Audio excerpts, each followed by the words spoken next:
So my name is Romy Worthington. I am 18 years old and I'm really passionate about raising awareness for PANDAS, PANS, OCD, Tourette's, and related conditions. Cool. So the first question is, how do you spend your time?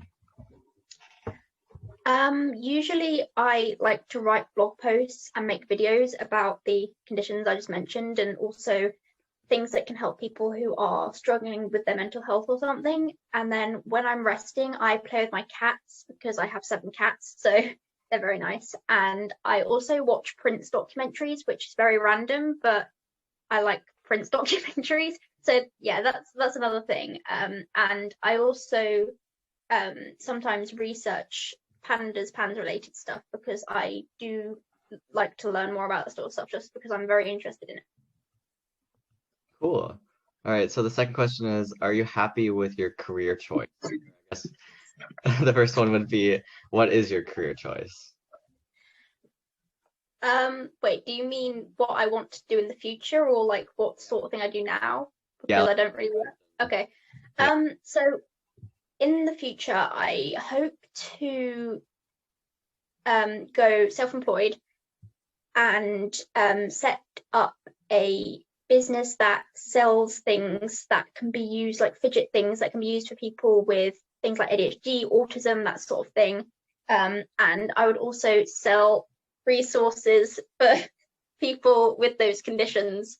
Sorry, I was being stared at. Yeah, I would also sell resources for people with those conditions, so that it can help people in daily life, and like little booklets and stuff as well. That's sort of my plan. And maybe one day I could train to be a nutritional therapist. That's if I decided to go down that route, because I would want to help people manage conditions through diet and stuff as well.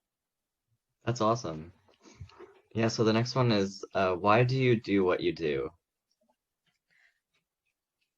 I raise awareness of PANDAS, PANS first of all because that's a really misunderstood condition, and a lot of people with it, they can wait years for a diagnosis because a lot of doctors aren't fully up to date on it. They don't know how to really diagnose it or treat it. So I think that's really important for me to do so that people have the knowledge of it so that they can go and seek a diagnosis, and so that people know how to manage the condition, because that is vital because it's debilitating, but unfortunately people are kind of denied access to this care. I raise awareness of Tourette's because it's a condition that needs a lot more acceptance. I hope for people to go out on the street, tick, and not be ridiculed for it, not be stared at for it or treated badly for it, so that people can just be themselves and go about their daily lives. Thankfully, I feel like over time things have been improving with the sort of acceptance in every area, so that's really good as well. And OCD because that's something I've experienced, and prior to experiencing some of the things I didn't know about it, and why would you really? But I feel that it can be helpful for me to raise awareness of it, because if people see it, then they know what they're going through and they feel like they can relate. And I think that a lot of people, again, with OCD, they can go undiagnosed if they have intrusive thoughts and they don't know what they are. They don't know that it's part of a condition. So I think it's important for me to talk about the different types of OCD and stuff as well, so that people know what they're really going through and can get a diagnosis and relate. That's wonderful.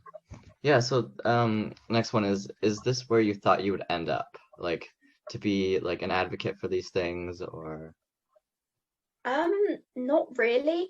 Like when I was younger, I didn't really think about the future that much. I thought I was just going to spend my life being disabled and like struggling to do basic things like dressing and looking after myself, because that's what I did used to experience. I couldn't really do anything that much. I started raising awareness when I was 12, but I never thought that it would become something I spend most of my time doing, because at that time it's just an Instagram account that I posted on every now and then. It was more of a hobby. But over time I became a lot more passionate and set up like a YouTube and a blog. So I didn't really think I would get this far with it, but I do really enjoy what I do with it. Yeah, the next question is it's kind of odd, I guess, but it says, what would you do if you were me? I don't know. I would continue doing what you do, because what you do is amazing and you help so many people with the legacy, and it's very impressive, like everything you do. And the fact that you said you set it up when you were 14, that's very impressive. Like being 14, coming up with that sort of big idea is amazing. And I would just say keep doing what you do, because it's incredible and you are helping many people, and keep having these ideas and acting on them, because it's pretty amazing. Oh, thank you. Yeah, like, I mean, the viewers won't really know much about Romy and what she's been doing, but like I mean, I wouldn't have started this without her because I don't know, maybe do you want to talk a little bit about that, like kind of your YouTube channel and kind of what you've been doing on there and like stuff like that? Yes, so my YouTube channel, I think my first video was made when I was 13, but it was only a little thing. It was an OCD animation. I think it was when I was about 14 that I decided I want to actually get in front of the camera, talk about Tourette's and stuff. It's because I've been watching other YouTubers. I was like, I want to do what they do. So I did that. And then I kind of just kept uploading more and more regularly. And I think it was like summer 2019, I got really into it. It was like writing down all these plans of videos to make and got really passionate about it. So I guess it went from there, really. So great, yeah. Because like without watching your videos, I probably never would have started these things, and I probably wouldn't even know about all these conditions and everything. So you've definitely really helped me and a lot of other people Well, thank you. times. Yeah, no problem. The next one says, what has been the most valuable lesson you have learned? That's a really good question. I would say there's quite a few, but the first thing I think of is don't stop doing something even if others don't think it's a good thing to do. So if people judge you for what you're doing, then don't stop, because I know like when I started my YouTube, I did get like nasty comments. Thankfully, I don't know why. Everyone's really lovely now, but thankfully, I think like you can't stop doing what you love to do just because of what others might say. And also, if anyone judges it or said, I don't like you doing that, keep doing it, because you can believe in yourself. I think that's a lesson I learnt. And also just be grateful for everything you can be, because things can change overnight. This is more of like something I've learned from my condition, but like things can change overnight. So, you know, I guess gratitude can be helpful in seeing what you've got and everything. It can be good. Yeah, that's really great. Because I mean, even like for me, I'm still working on that of kind of like, being okay with other people's opinions and saying like, hey, this is kind of weird. Like, kind of being almost against the whole idea and everything like that. Or maybe not necessarily against it, but just not able to, help me as much as I thought they could maybe. And it's a really good lesson to learn. Is just to keep fighting for what you believe in and do what you love to do, really. The next question is, what training and or schooling did you take / need to become who you are? So I guess, yeah. I would say my training is living with conditions, because I learned a lot from my experiences when I was a child, and that allowed me to like make the first sorts of videos to know what to talk about. And then my experiences as a teenager allowed me to research further. So it does sound quite strange, but I remember there was a point where I was losing ideas of videos to make and stuff to write, and then I experienced a whole load of new symptoms, and my attitude was, well, at least I have more to write about now and more to film about. So I would say my training is my experiences with the conditions, and then from that I've also gone on to research to find names for the things I've experienced and then help others with that as well. Yeah, so the next one is, what professional organizations are you associated with and in what ways? So that might be kind of, I don't know about like professional, but like just You're a professional. You're a professional. The legacy. Legacy.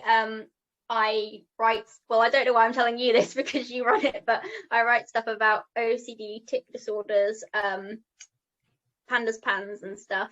And then also PANDAS UK. I do my work placement there, so I do 7 hours a day, 2 days a week at PANDAS UK, just creating resources and stuff, really. I didn't know that. That's awesome. Oh, thank you. Yeah, and you can shout out your your website and stuff like that if you want. You sure? Yeah, totally. My website, YouTube, and well, the whole thing really is TiccersUnite. Yeah, so she's her own professional organization. Thank you. All right, so next one is the career I have chosen obtainable for me? So you want to like continue with legacy, yeah?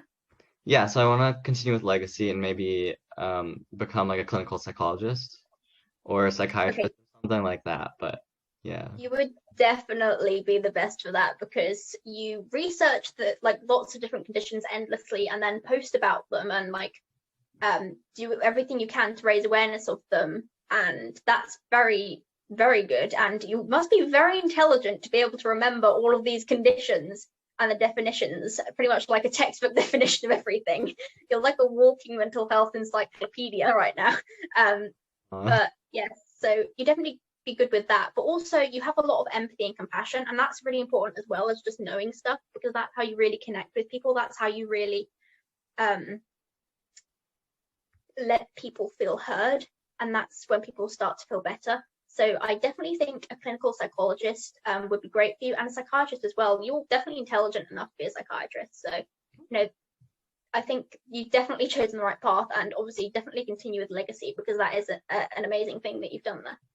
Oh, thank you. Yeah, like I mean, you kind of, you're like my OCD and like tic disorder encyclopedia and everything like that. 'Cause I learned it all from you, so. Oh, thank you. So next one is, what are you most proud of? Um, I'm happy as to how I used a difficult experience as something that I could use to make a difference and get something good out of it. Yeah, that's a great accomplishment. The next one says, how would you like me to follow up on this? Instagram. Yeah, Instagram and email, and I mean, we're always chatting, so you know. Uh, Next one says, what's one thing you would have done differently, I guess. That's a very good question. Chickens, not that. I think that I would have been a bit more consistent, because I think there was about like a quite a long gap where I wasn't really filming videos and I just disappeared from doing stuff for a while. So I think that if I was a bit more consistent before, then I would have probably been able to do more to help people. So I think that's something I would have done differently, like prodded myself, like, do something, please. So yeah, I think that's something I would have done, because I didn't used to be that good at actually remembering or getting myself to do things, but thankfully now I'm very motivated and I can do that, so it's good. Yeah, that's a lot of pressure to put on yourself, but because like everybody thinks like you're absolute like queen, like you're so good at what you do. We all Oh, look up to you. Like it's yeah. well, thank you. You're very kind. Thanks. Yeah, so next one is, who else would you recommend I connect with? Like if I were to want to learn more about these kinds of conditions that you specialize in. I would say again, like, you have a lot of people in the community who you talk to, and that's incredible, because one thing I think is amazing about you, by the way, is you don't seem to have the idea that one perspective is the right perspective. So you're very open-minded, and I can see that you talk to a diverse range of people and take everyone's sort of perspectives and views into account. So I definitely like keep doing that and keep connecting with those people, because that's pretty amazing. Like, you have many different perspectives that you gather together. And I would say, I mean, I do think that the people with the conditions are the ones who have lived experience. So keep talking to people who have different conditions, which I think is what you're already doing, to be fair. But yeah, I think it's really good. Yeah, I get what you mean. Thanks for all that. That was great. I think okay, so the last one is, what is your biggest failure and what did you learn from it? They worded it weird, but I changed it. But yeah, that's what it's asking me. I would say where like a few years ago, the way I communicated myself probably wasn't always the most effective. Like now I would say I'm a lot kinder, but I think I used to be a bit different in the sense that I wasn't always nice to people, and I think that is an issue that I thankfully overcame, and I think I'm a lot kinder to people now because people do change. But I think that is something that I had to learn to overcome. But thankfully I learned from that, and I'm like, you can't be annoyed at people just because they do something you don't agree with. Yeah, thanks so much for doing this for me, and coming on here and talking about your experiences and some of their future plans and stuff like that. So thanks so much. Thank you so much for doing this with me.